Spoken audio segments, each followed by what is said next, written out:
चलिए आज पढ़ने वाले हैं गैरीवाल्डी के बारे में।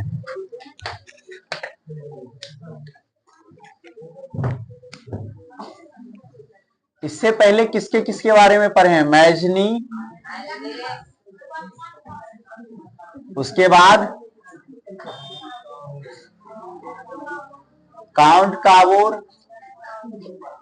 और इसके बाद आज पढ़ने वाले हैं गैरीवाल्डी के बारे में। गैरीवाल्डी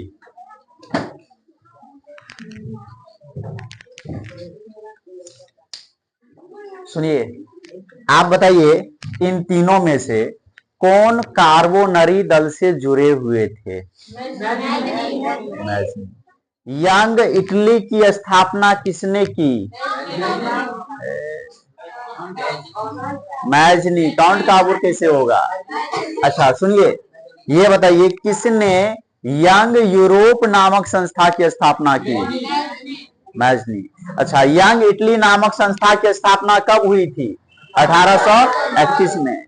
यंग यूरोप नामक संस्था की स्थापना 1834।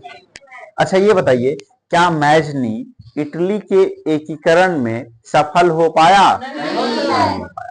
क्या काउंट काबोर इटली के एकीकरण में सफल हो पाया? हाँ, काफी हद तक सफल हुआ था। ठीक है, चलिए, मतलब अधिकतर लगभग उत्तरी इटली और मध्य इटली का एकीकरण ये कर दिए। काउंट काबूर उत्तरी इटली और मध्य इटली का एकीकरण कर चुके हैं। अब बाकी क्या है? दक्षिणी इटली। क्या बाकी है बताइए? ठीक है। काउंट काबूर कौन था? विक्टर इमैनुअल का प्रधानमंत्री। विक्टर इमैनुअल का महान कूटनीतिज्ञ था ये, और राष्ट्रवादी भी था। चलिए आज ध्यान दीजिएगा, हर एक शब्द को समझिएगा। एनसीईआरटी का प्रत्येक शब्द आपको समझ में आना चाहिए। सेम टू सेम उठा करके क्वेश्चन पूछेगा। गैरीवाल्डी। तो अभी क्या बचा हुआ है बताइए? दक्षिणी इटली अभी भी एकीकरण के लिए बचा हुआ है। थोड़ा सा फिगर बन जाता तो ज्यादा बेटर रहता। कहां पे है?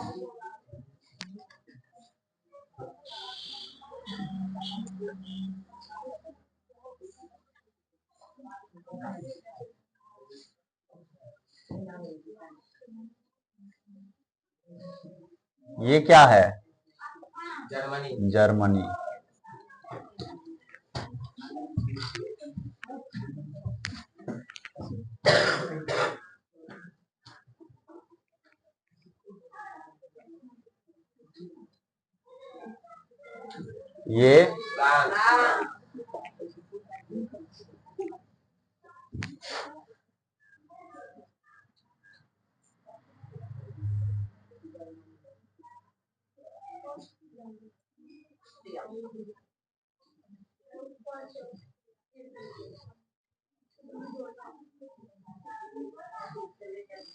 ये है इटली,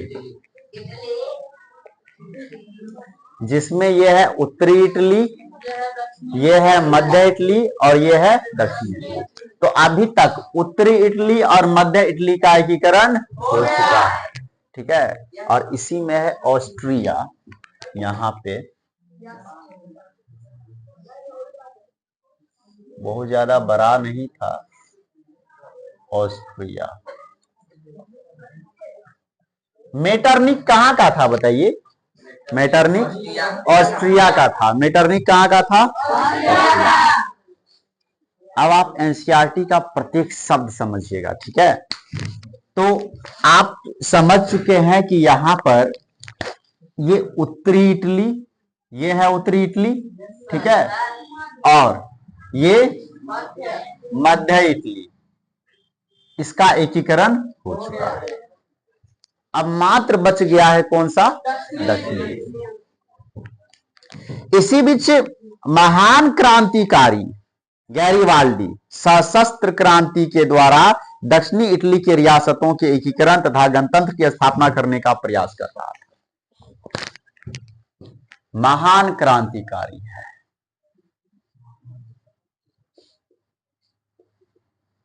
क्रांतिकारी अपने सशस्त्र सेना के साथ, सशस्त्र सेना के साथ किसमें जुट गया? दक्षिणी इटली के एकीकरण में जुट गया। ठीक है। गैरीबाल्डी पेशे से एक नाविक था। ये जो गैरीबाल्डी, इसके बारे में सबसे महत्वपूर्ण पॉइंट जहां से क्वेश्चन अक्सर पूछा जाता है, गैरीबाल्डी पेशे से एक नाविक था। नाविक किसको कहा जाता है? नाव चलाने वाले को। ठीक है। तो गैरीबाल्डी पेशे से एक नाविक था। ठीक है। और गैरीबाल्डी दक्षिणी इटली में क्या करना चाहता था? गणतंत्र की स्थापना। किसकी स्थापना? गणतंत्र की स्थापना करना चाहता था। इसके लिए वो प्रयास भी कर रहा था। मैजनी के विचारों का समर्थक था, परंतु बाद में काबूल के प्रभाव में आकर के संवैधानिक राजतंत्र का पक्षधर बन गया। पहले तो गणतंत्र की स्थापना करना चाहता था, क्योंकि ये मैजनी से प्रभावित थे। किससे प्रभावित थे? मैजनी से। लेकिन बाद में ये राजतंत्र का पक्षधर बन गए। किसका पक्षधर बन गए? पक्षधर। किसके प्रभाव में आकर के? काउंट काबूल के प्रभाव में आकर के। ठीक है। ये पहले मैजनी के प्रभाव से, मैजनी के विचारों से प्रभावित होकर के गणतंत्र की स्थापना करना चाहते थे, लेकिन बाद में ये काउंट काबूल के विचारों से प्रभावित हो गए और ये राजतंत्र का पक्षधर बन गए। किसका पक्षधर? राजतंत्र का पक्षधर बन गए। गैरीबाल्डी ने अपने कर्मचारियों तथा स्वयं सेवकों की सशस्त्र सेना बनाई। उसने अपने सैनिकों को लेकर के इटली के प्रांत सिसिली तथा नेपल्स पर आक्रमण कर दिए। कहां पर आक्रमण कर दिया बताइए? सिसिली और नेपल्स पर। सिसिली और नेपल्स पर आक्रमण कर दिया। गैरीबाल्डी कहां आक्रमण कर दिया बताइए? सिसिली और नेपल्स पर। इन रियासतों की अधिकांश जनता बुर्बो राजवंश के निरंकुश शासन से तंग होकर के गैरीबाल्डी की समर्थक बन गई। गैरीबाल्डी ने यहां गणतंत्र की स्थापना की तथा विक्टर इमैनुअल के प्रतिनिधि के रूप में वहां की सत्ता संभाली। वस्तुतः काबूल के विचार गैरीबाल्डी से नहीं मिलते थे, परंतु काबूल ने उसके दक्षिणी अभियान का समर्थन किया। 1862 ईस्वी में गैरीबाल्डी ने रोम पर आक्रमण की योजना बनाई तथा काउंट काबूल ने गैरीबाल्डी के इस अभियान का विरोध किया और रोम की रक्षा के लिए पिडमोंट की सेना भेज दी। ध्यान दीजिएगा, समय है 1862 का।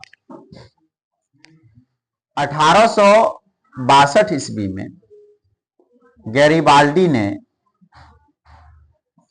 1862 ईस्वी में गैरीबाल्डी ने रोम पर आक्रमण करने का योजना बनाया।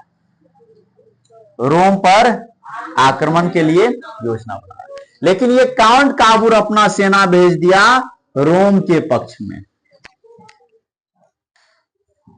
गैरीबाल्डी ने 1862 में रोम पर आक्रमण करने की योजना बनाई। उसी बीच काउंट काबूल ने अपना सेना किसके पक्ष में भेज दिया? रोम के पक्ष में। ठीक है। इसी बीच गैरीबाल्डी की भेंट काबूल से हुई और उसने रोम के अभियान की योजना त्याग दी। जब ये दोनों मिले, गैरीबाल्डी और काउंट काबूल दोनों मिले, तो गैरीबाल्डी ने रोम पर आक्रमण की योजना त्याग दी। ठीक है, छोड़ दिया। दक्षिणी इटली के जीते गए क्षेत्र को बिना किसी संधि के गैरीबाल्डी ने विक्टर इमैनुअल को सौंप दिया। गैरीबाल्डी को दक्षिणी क्षेत्र में शासक बनने का प्रस्ताव विक्टर इमैनुअल द्वारा दिया गया, परंतु उसने इसे अस्वीकार कर दिया। वो अपनी सारी संपत्ति राष्ट्र को समर्पित कर साधारण किसान की भांति जीवन जीने की ओर अग्रसर हुआ। इसने सिसिली और नेपल्स को जीता था ना, सिसिली और नेपल्स को। तो विक्टर इमैनुअल बोला कि आप इन दोनों जगह पर अपना शासन करें, वहां का राजा आप बन जाइए। ठीक है, लेकिन ये गैरीबाल्डी इन दोनों क्षेत्र को किसे दे दिया? विक्टर इमैनुअल को दे दिया और साधारण किसान की भांति जीवन यापन करने लगे। ठीक है, हालांकि वो चाहते तो आराम से ये दोनों क्षेत्र को उसने जीता था युद्ध के द्वारा, उसका राजा बनकर के आराम से पूरा जीवन जो है ना ऐसो आराम में बिता दे, लेकिन नहीं, उसने इन दोनों छत्र को किसे दे दिया? रोम को नहीं, विक्टर इमैनुअल को दे दिया। किसे दे दिया? विक्टर इमैनुअल को दे दिया। वो अपनी सारी संपत्ति राष्ट्र को समर्पित कर साधारण किसान की भांति जीवन जीने की ओर अग्रसर हुआ। त्याग और बलिदान की इस भावना के कारण गैरिबाल्डी के चरित्र को भारतीय स्वतंत्रता संग्राम के दौरान खूब प्रचारित किया गया तथा लाला लाजपत राय ने उनकी जीवनी लिखी। ये महत्वपूर्ण पॉइंट है। गैरिबाल्डी का जीवनी किसने लिखा? लाला लाजपत राय। लाला लाजपत राय, अपने भारत के लाला लाजपत राय, इन्होंने गैरिबाल्डी का जीवनी लिखा। ठीक है। 1862 में दुर्भाग्यवश काबूर की मृत्यु हो गई। अब लीजिए, 1862 में कौन मर गया? गैरिबाल्डी नहीं, काबूर मर गया। काउंट काबूर। इसने ही ना उत्तरी इटली और मध्य इटली का एकीकरण किए थे, इन्हीं के नेतृत्व में हुआ था, लेकिन 1862 में इनकी मृत्यु हो गई। इस तरह वह भी पूरे इटली का एकीकरण नहीं देख पाया। रोम तथा वेनेशिया के रूप में शेष इटली का एकीकरण विक्टर इमैनुअल ने स्वयं किया। अभी भी क्या बचा हुआ है? रोम बचा हुआ है और वेनेशिया बचा हुआ है। ये सब भी तो अब मान लीजिए ये सब भी चला गया उसमें। ये जो सिसिली और नेपल्स था ये भी अब किसमें? इसका भी एकीकरण हो गया, इसका भी एकीकरण हो गया। अभी भी बचा हुआ है रोम और वेनेशिया, दो जगह अभी भी बचा हुआ है। कौन कौन सा? रोम और इससे पहले ही काउंट काबूर की मृत्यु हो गई। इस प्रकार वो भी पूरे इटली का एकीकरण नहीं देख पाया। ठीक है, क्योंकि अभी भी ये दो राज्य बचा हुआ है। अच्छा, रोम में किसका प्रभाव था?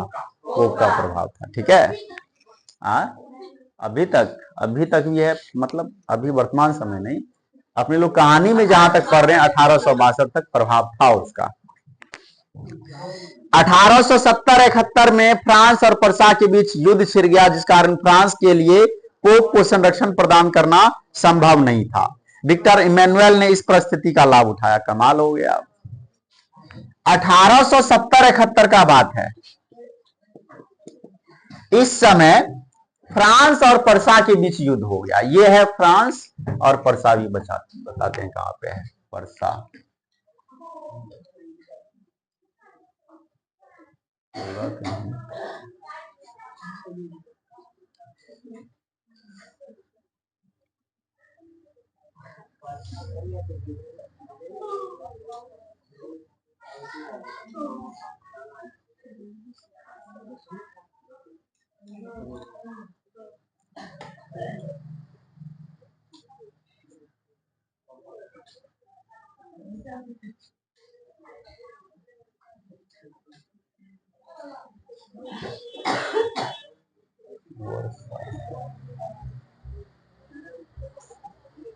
इधर ही कहीं है। तो फ्रांस का किससे युद्ध हो गया बताइए? पर्सा से। फ्रांस का युद्ध हो गया है। अब देखिए, फ्रांस से ही इसको सहयोग मिल रहा था रोम को। रोम को किससे सहयोग मिल रहा था? फ्रांस के द्वारा। अब फ्रांस तो अलगे बिजी है युद्ध में, अब इसको संरक्षण कौन प्रदान करेगा? अब विक्टर इमैनुअल समझ गया कि यही सही समय है रोम पर अटैक करने का। रोम पर अटैक करने का यही सही समय है। यदि रोम पर हम अटैक कर देते हैं, विक्टर इमैनुअल इधर बैठा हुआ था, ये सोचा अभी यदि रोम पर अटैक कर देंगे ना तो इसका जो सहायता करेगा वो अभी बिजी है दूसरे काम में, युद्ध हो गया है किसी तीसरे से। ठीक है, तो समय पा करके विक्टर इमैनुअल ने इस पर अटैक कर दिया। ठीक है, और अटैक करके फिर इसका भी एकीकरण कर लिया, इसका भी एकीकरण हो गया। विक्टर इमैनुअल ने इस परिस्थिति का लाभ उठाया। पोप ने अपने आप को वेटिकन सिटी के किले में बंद कर लिया। इमैनुअल ने पोप के राजमहल को छोड़ करके बाकी रोम को इटली में मिला दिया। देखिए, यहीं पर था राजमहल, इसका राजमहल, हाँ, पोप का। उस राजमहल में, वेटिकन सिटी नाम है उसका, वेटिकन सिटी के राजमहल में अपने आप को बंद कर लिया। बात समझे ना, पूरा चारों तरफ से सेना घेरे हुए अपने आप को बंद कर लिया। अब इतना दूरी को छोड़ करके विक्टर इमैनुअल ने पूरा क्षेत्र पर कब्जा कर लिया, लेकिन उतना दूरी अभी भी छूटा हुआ है जितना दूरी में वो बंद है, नहीं तो पूरा कब्जा कर लिया। ठीक है, एकीकरण हो चुका है।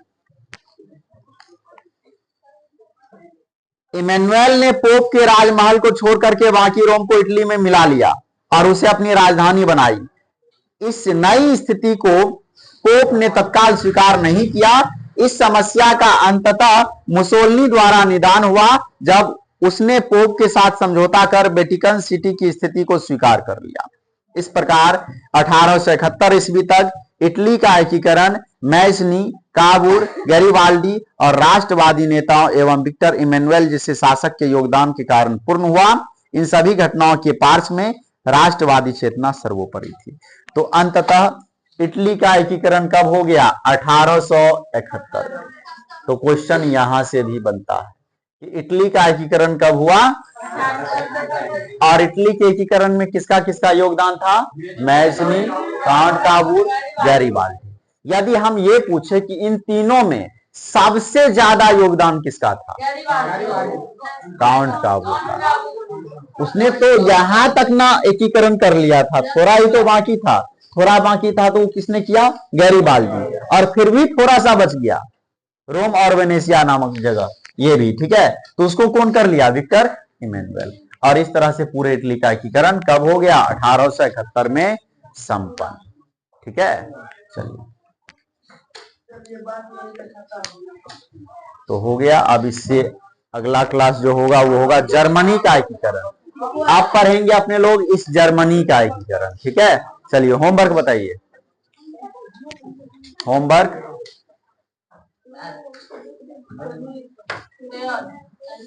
मैथ में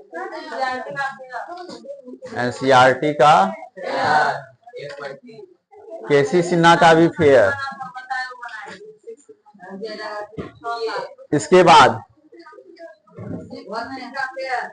फिजिक्स फेयर, और याद भी करना है। इसके बाद